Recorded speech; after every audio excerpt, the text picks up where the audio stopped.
Ninth का तो लोग ये base of all mathematics algebra जो पढ़ रहे हो, ये छठा से लेकर के और कंपटीशन तक काम देता है मैथमेटिक्स में। इसको जाने बगैर आगे की बात नहीं समझोगे।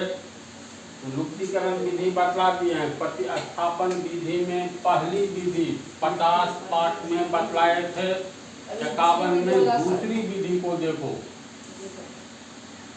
तो दोनों समीकरण में पहले नाम लिखेंगे। समीकरण 1 ये हो गया, समीकरण 2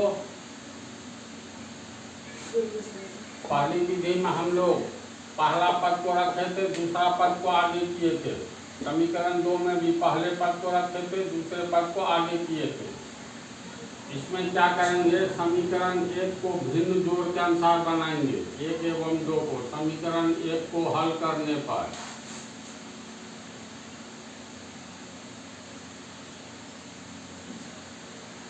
एक से है 2/√x प्लस 3/√y बराबर 2।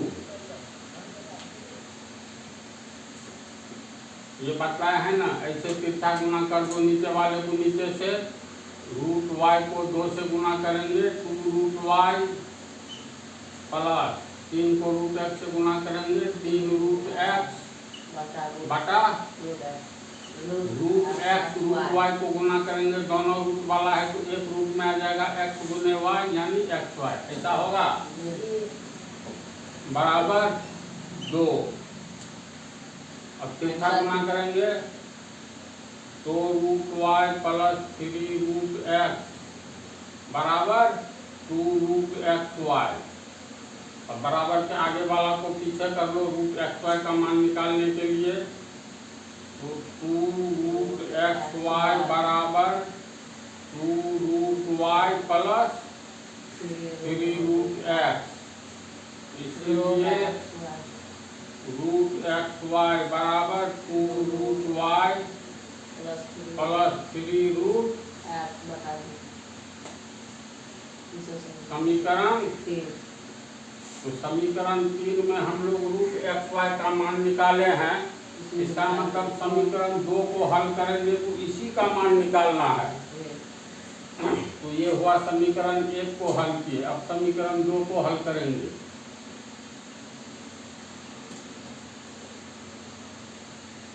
समीकरण 2 से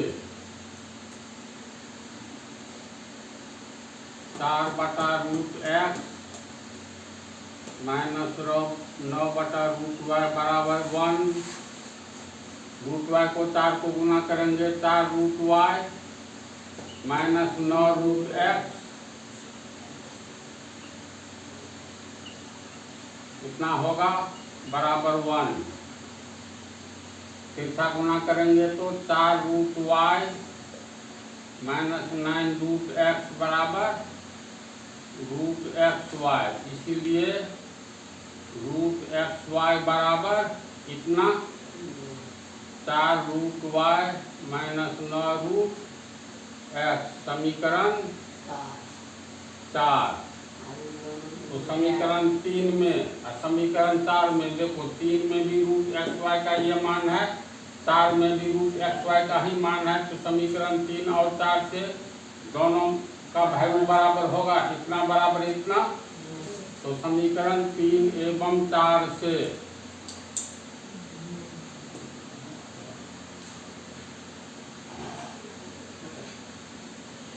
तीन में है 2√y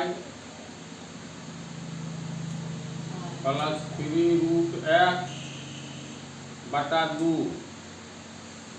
4 में है 4√y माइनस 9√x। बोलो तिरछा गुना होगा, इसके नीचे 1 है, 1 को इससे गुना करेंगे इतना ही रह जाएगा। 2√y प्लस 3√x बराबर 2 चौका 8√y। पीछे में प्लस छिपाए, प्लस माइनस माइनस 2 को 9 से गुना करेंगे 18√x होगा। अब इसमें x वाला को इधर ले आओ, y वाला को आगे कर दो। तो 3√x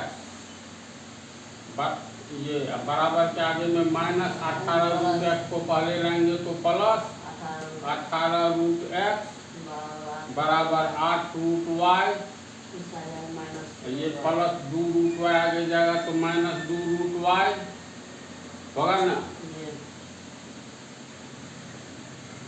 और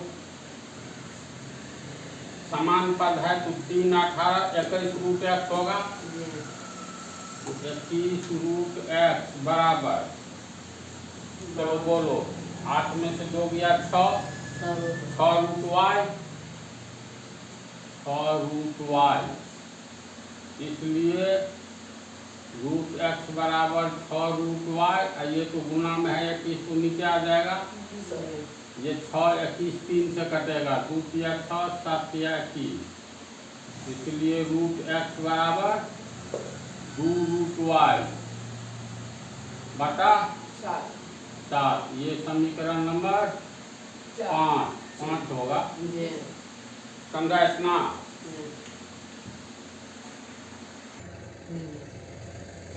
अब इसमें समीकरण 5 में रूट एक्स का वैल्यू आया है, तो समीकरण 5 में रूट एक्स का मान जितना आया है तो समीकरण 1 या 2 में रूट एक्स के जगह बैठा दो। मान लो समीकरण 1 में रूट एक्स का मान रखते हैं, तो समीकरण 1 में रूट एक्स का मान रखने पर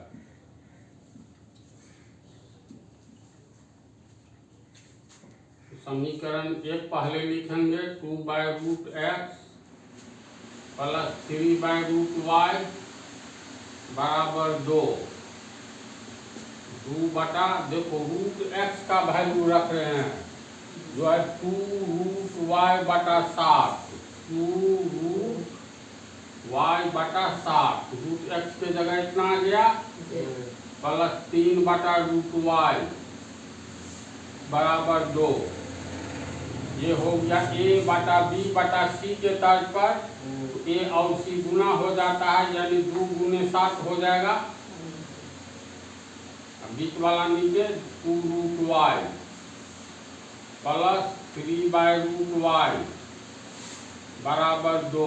ये 2 कट गया तो बच गया तुमको 7 by root Y plus 3 by root Y बराबर 2 रूट वाई। हर जब एक समान हो तो उसका लघुत्तम उतना ही होता है, इसका लघुत्तम हो गया रूट वाई में रूट वाई से भाग देंगे 1 को 7 से गुना करेंगे 7, जोड़ रूट वाई में रूट वाई से भाग दो 1 को 3 से गुना करेंगे 3 बराबर 2, और 7 3 10 बटा रूट वाई बराबर 2, तीसरा गुना करो या बराबर के पहले उलट दो तो बराबर के आगे भी उल्टेंगे, अगर उलट दिए तो रूट वाई ऊपर 10 नीचे बराबर 2 बटा 1 है तो 1 ऊपर 2 नीचे, एक तरफा गुना करेंगे तो रूट वाई बराबर 10 1 10 बटा 2 कट करके कितना हो गया 5, रूट वाई बराबर 5, रूट हटाने के लिए स्क्वायर किया जाता है दोनों ओर। अब ये हो गया रूट वाई का स्क्वायर यानी रूट वाई गुने रूट वाई 5 गुने 5, ये एक रूट में आ जाएगा, वाई गुने वाई बराबर 5 25, इसलिए द्वारा में से 1 निकल जाएगा, रूट भाग जाएगा, वाई बराबर 25। अब y का मान जो है समीकरण 5 में रख देंगे तो x का मान निकल जाएगा, लिखेंगे अब y का मान समीकरण 5 में रखने पर, तो समीकरण 5 हो गया रूट x बराबर 2 रूट y बटा 7, 2 y का मान 25 तो रूट रह जाएगा, अब 25 बटा 7 तो 2 25 का वर्गमूल 5/7 होगा। और रूट x बराबर 2 पंचे 10/7, रूट हटाने के लिए स्क्वायर करेंगे तो रूट x का स्क्वायर 10/7 का स्क्वायर, ये हो गया 10 गुने 10 और 7 गुने 7 यानी 100/7 49। इसको 2 बार गुना करेंगे तो x बराबर 100/49 एवं y का मान निकला y बराबर कितना 25 आंसर। समझ गया ना। तो ये दूसरी विधि थी। अब तीसरी विधि भी तुम लोगों को झलक दे देते हैं, अपने से बना लोगे। इसको पहले उतारो। तीसरी विधि में तो लोग करना क्या, जैसे समीकरण 1 में 2/√x है ना, तो 2 गुने 1/√x लिख सकते हैं इसको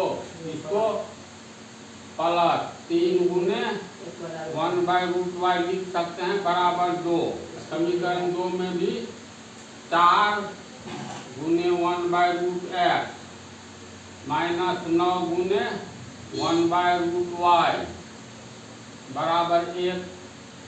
अब इतना 1/√x को 1/√y को इसको अगर m मानते हो, इसको n मानते हो, तो ये लिखाएगा 2m प्लस 3n बराबर 2। ये लिखाएगा 4, ये तो m हो गया तो 4m माइनस 9 ये हो गया, इसको माने हैं n। ऐसा करके प्रतिस्थापन विधि से m का मान निकाल लेना, फिर इसमें भी m का मान निकाल लेना, बराबर कर देना। इस तरह से बन जाना चाहिए, कोई प्रॉब्लम नहीं होगा। इस ढंग से अपना बना लेना। पाठ 52 से शुरू करेंगे गुणनखंड विधि। समझ गया।